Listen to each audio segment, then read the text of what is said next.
Hi, Jen. Hi, Xana. Hi, everybody. We're the Cup and Saucy Book Club.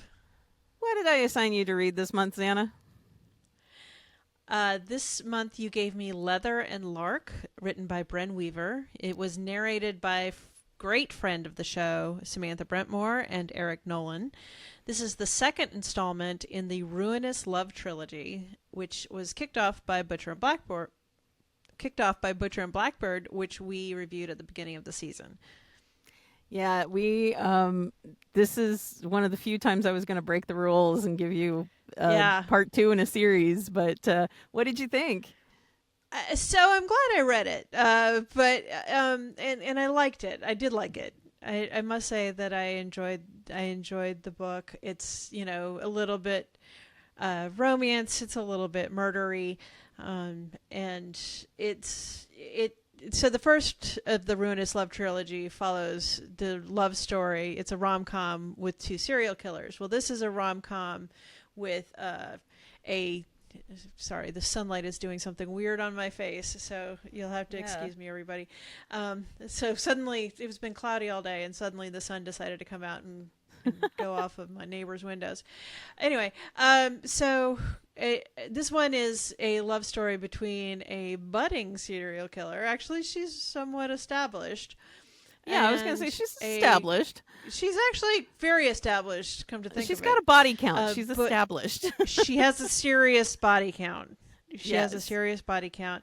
And a contract killer who is the brother. And so he's the brother of the male serial killer romantic lead from Butcher and Blackbird. And Yep. she is the best friend of the female serial killer female romantic lead from Butcher and Blackbird. Yeah, so this we're is keeping it all in the family. Lark, keeping it all in the family, Lark and Lachlan. And so they start off hating each other, right? Yeah. And sort of, it's complicated. So they start off with sort of, they meet each other before they realize they have a connection. And, a familial connection. And before they know that they're part of each other's lives. And Right. they have somewhat of a mistaken idea about who the other person is, right? So this is early on, so it's not really a spoiler. She has just killed somebody. She in only a kills spectacular fashion. in a spectacular fashion. So she kills basically child predators. That's her victim profile, is that she finds people who have preyed on children in some way and in a way that she feels like merits death. Right. And she makes that happen. And so in this case, it was a car. She sort of shoved the car off of a cliff or into a quarry or something. I don't know exactly. I can't remember exactly what it was, but it was a car accident. But she needed to get rid of the evidence. So she calls her daddy, or her stepdad, who I guess has his own skeletons in his closet and has some connections, and some cleaners show up to fix the problem. And Lachlan is one of these cleaners. And they are picking at each other from the very beginning. So he calls her Blunder Barbie, which I loved that name, by the way. And she calls him Budget Batman, which I also love. Yes. So, yes, Budget Batman and Blunder Barbie. Right. Let me see if I can change my outlook here. All right. Nope, I'm just going to be in the... Is there a curtain or anything you can close? No, of course not. No, of course not. There's no curtain. All right, well, you know what? Lean into it. We'll just have to live with this. Yeah, lean into it. All right, so I started listening to this with my husband, and because I was like, oh, I've got to get this read, and so I'm going to listen to it. So we were just kind of hanging out in the living room, and he eventually was like, I gotta I gotta go because this is he's like this is a lot, and which is weird because he listens to he mostly listens to high fantasy and things like that, lots and lots of Brandon Sanderson, and so it's like, okay, well, that's fine. And he's like, no, I'm still sort of interested. I'll probably still listen to it, but there's just it's too distracting, too many other things going on. And he's like, because I just missed something. And all right, so I caught him up on things throughout. It's important to point that out because I caught him up on some certain things as the Yes. story went on. And one of those things, and one of the trigger warnings is basically that you're gonna have to, just like Butcher and Blackbird kind of ruined cookies and cream milkshakes, Yes. And ice cream. and Yes. some other things, and ice cream. Uh-huh. Um, so the thing on this, beer and pizza are supposed to be affected, and crafts. Yeah. And so I'm very crafty. I have a lot of crafts that I do. Um, I don't do one of the major crafts that she likes to do, which is like resin pouring with glitter, right? Yeah. And so she does this. She has a lot of epoxy resin. But one of the things, at the end of the day, when I'm having a stressful day, I sometimes just like to watch really brainless. It's something like satisfying official or oddly satisfying on YouTube, and there's a lot of resin pouring on Oh those boy. channels. So I I can see shared where this is the going. I shared one of the craft projects that Lark embarks on Mm-hmm. with my husband. And so now every time we see one of these little videos, it's like I can't unsee it. I can't unsee that coffee table that has organic material in it. Let's just say that.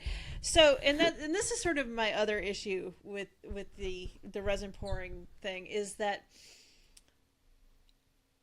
being me, I looked it up, and so organic material will decompose inside of resin, because it Um. doesn't seal it off from bacteria. I mean, so like if you can seal it completely from bacteria, you can preserve it a lot longer. Yeah. But complicated biological things have bacteria in them. So you're going to have a significant level of decomposition happening inside the resin. And that is going to heat up that resin in a way that is going to be very unpleasant pretty quickly. Oh no. Oh Yeah. no. So Uh, I I am going to now we have had Brynne Weaver 140 on this show. degrees. We have had Brynne Weaver on this show, and I am going I to believe that trust she's very good at I'm her sure she's research extremely on good at this. her research. But I need Um, to know. but yeah, so Brynne, we have questions. I have so many questions, and they're all about epoxy resin. They're all about epoxy resin and organic They're all about materials. epoxy resin. Oh Right. wow. So I certain did not things see that do coming. just I did fine. not see that coming. Yeah. Wow. Okay. So this is what has. While I enjoyed the book overall, and I thought that the book was well written, I thought it was well performed, with one caveat, and I've got a caveat about the performance. I think that it that I was so fixated on the epoxy resin and how organic materials will decompose even Mm-hmm. within that epoxy resin, that it was very hard for me to kind of get past that. I mean, like even after the book was over, I'm still thinking. Sometimes it's a case of a little Sometimes the knowledge book is a stays with dangerous you. thing. Is that what it is? Yeah, I think so. I mean, well, and Yeah. also, you know me. I've got to. I'm gonna research the things that are kind of weird. I mean, Yeah. that's just sort of who I am. Uh, Anyway, so yeah, Brynne, I want to know. I want to see your citations and research because I am very close to trying it myself. Plus, epoxy resin has fumes, and there's. I mean, you should be using a gas mask when you're working with it. Not all of the people on TikTok or Instagram or whatever or YouTube do, but they really should.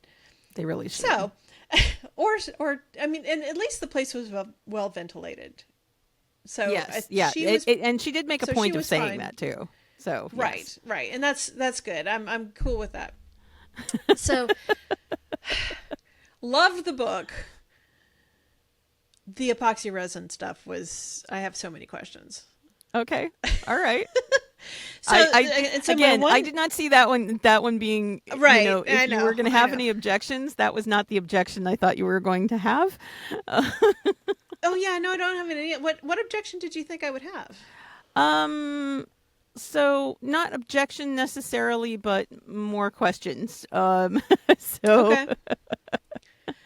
No, I mean um, almost everything else was pretty solid, and I didn't really have an issue oh with yeah, it. And I mean, other than it's death and murder and sorrow and blah blah blah.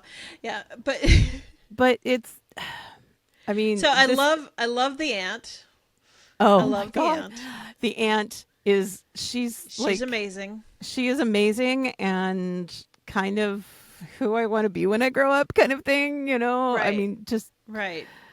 and I love that everyone else in this is Lark's great aunt, I think. Mm-hmm. And so Yes. she's everybody else in the family underestimates her, thinks she's got, dementia, whatever. No, no, no, no, no. No, She is no. sharp as a tack. She Yeah. is super sharp, and she is not about to let go of any of her power. Yeah. Even And yeah. I would say that the world recently lost Maggie Smith. I could totally see Mm-hmm. Maggie Smith doing this role though, you know? I could see And that. I could see that. yeah. There's others that I think that would There play oh the role yeah. pretty well Oh yeah. too. Um Yeah, but yeah, she's got that sort of gravitas. I think that yeah. this aunt needs. But yeah, no, it was great. So and it's not an issue with the narrators, more maybe with the direction of the Okay. book. I don't really like when I didn't like the he Inserted laughed breaths. ha ha ha ha or Mm. the no, it was more like the she giggled ha ha ha, I mean, so like I I get it was a production Yeah, thing, there is I will have to but it I do didn't have to quite work. say, It brought me out of it.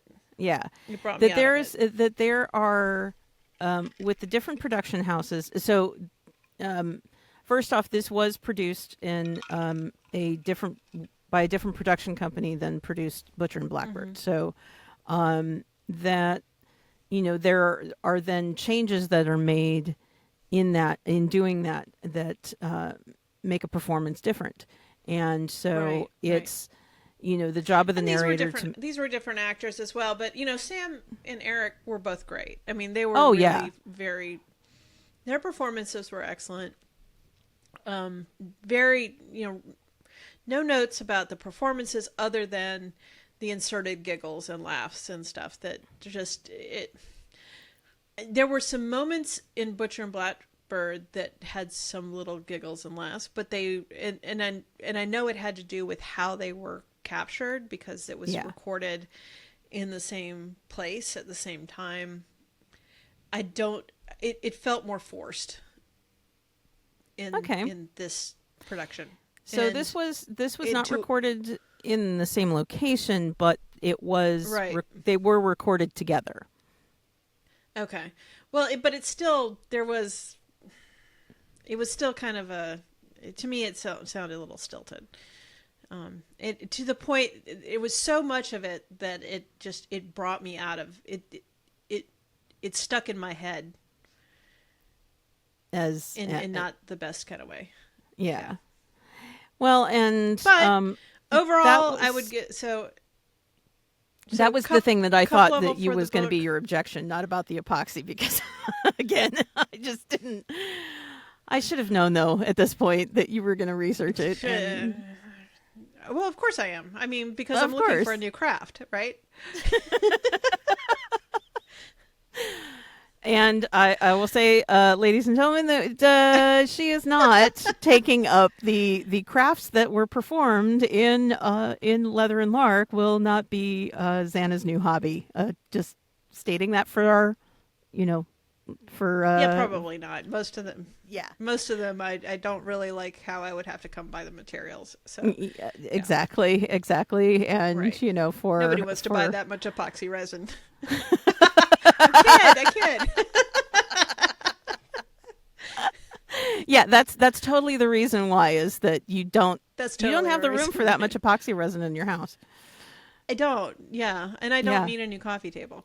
yeah, that's Anyway, that's not the reason. so cup level for the book. I really did enjoy it, except for my questions about the epoxy resin, and I would probably give the book itself 4.5 stars. I would give the performance just because of that.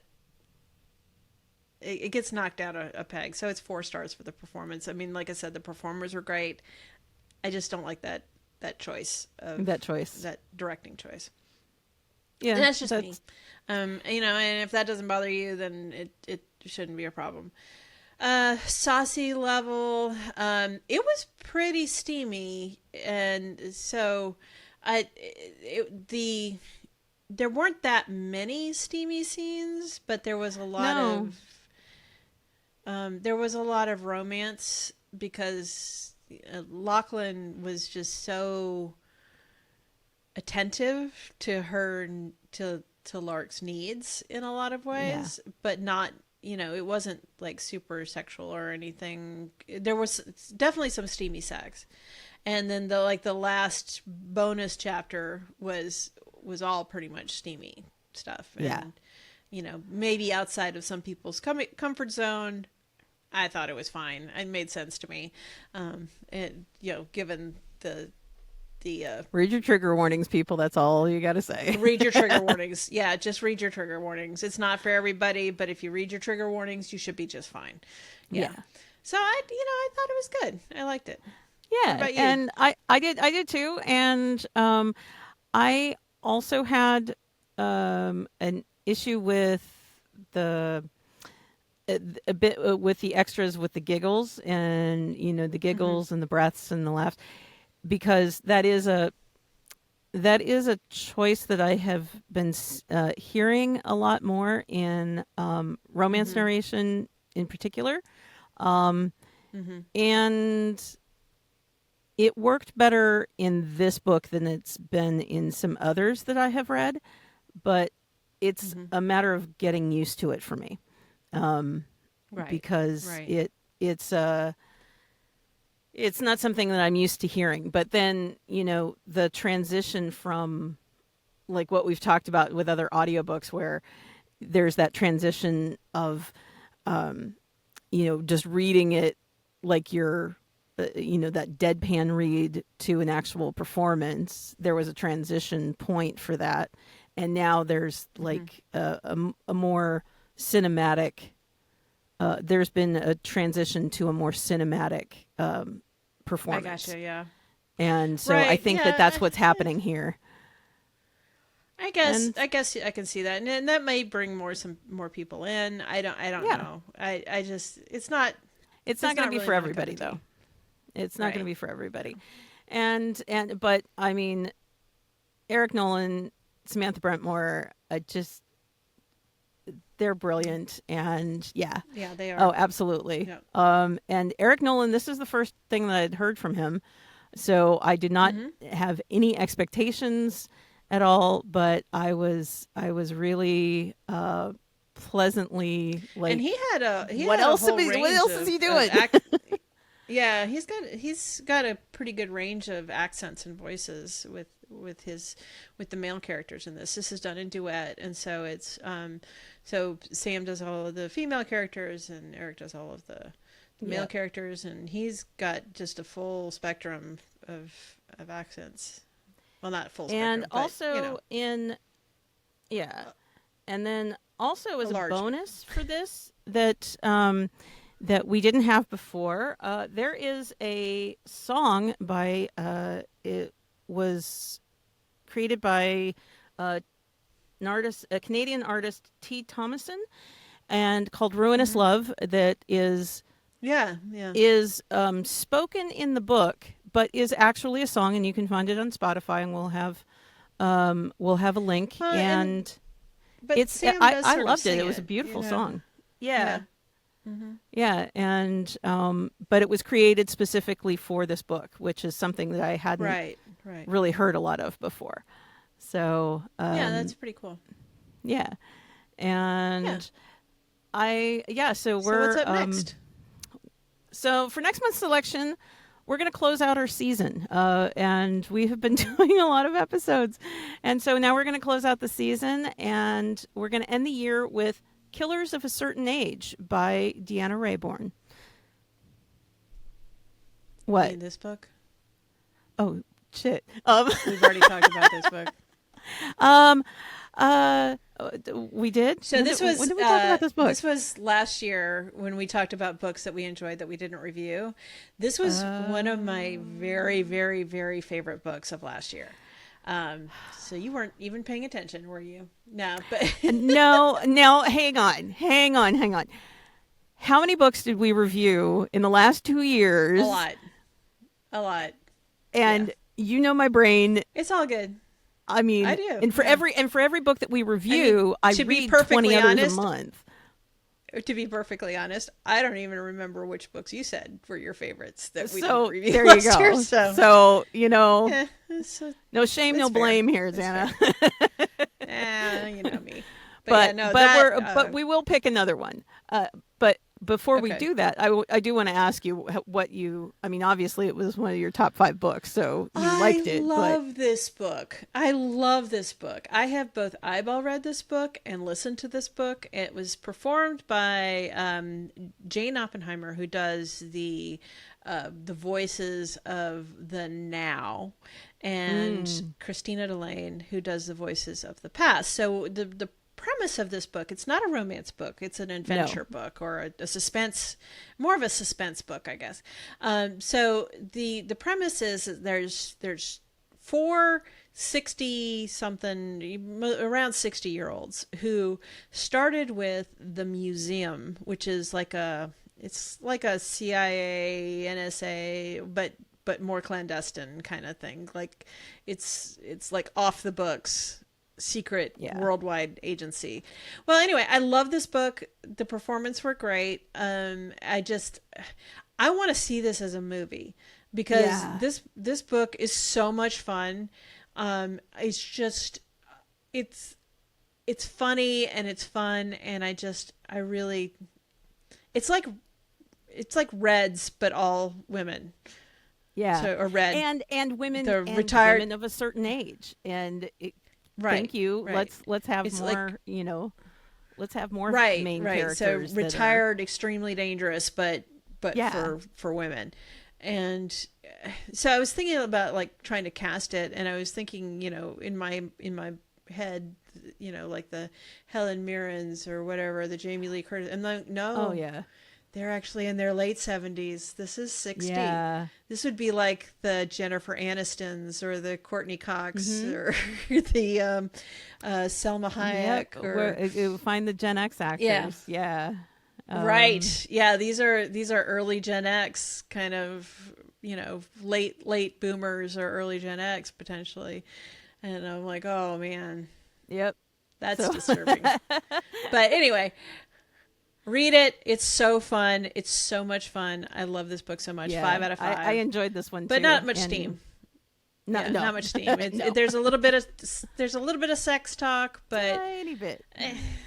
Tiny bit. But it's But this Highly I enjoyed recommend. this. So- I enjoyed this too, which was why I was gonna have recommended to you, and because I appreciate that, but try again. What are we going to do for next month after all? All right, fine. So I will go back to my my wheelhouse and where I actually should just stay in my lane. But so for next month, I am giving you The Love Connection by Denise Williams, and we have reviewed a previous book by Denise Williams on this show. Yep. But The Love I Connection remember. is done Fastest Way to in Fall. Yep, Fastest Way to Fall. And this is a short one. And it's only a couple of hours, and it's done in dual narration by January Lavoie and Shane East. And the episode for this will be available on our YouTube channel and on previews on TikTok on Wednesday, November 20th. And thank you so much for joining us for the Cup and Saucy Book Club. So join us on Monday for another chat with another great guest on the Cup and Saucy Book Club podcast, wherever you get your podcasts. You can find us at Cup and Saucy Books on TikTok, Instagram, and Threads. Thanks for joining us. Bye. Bye.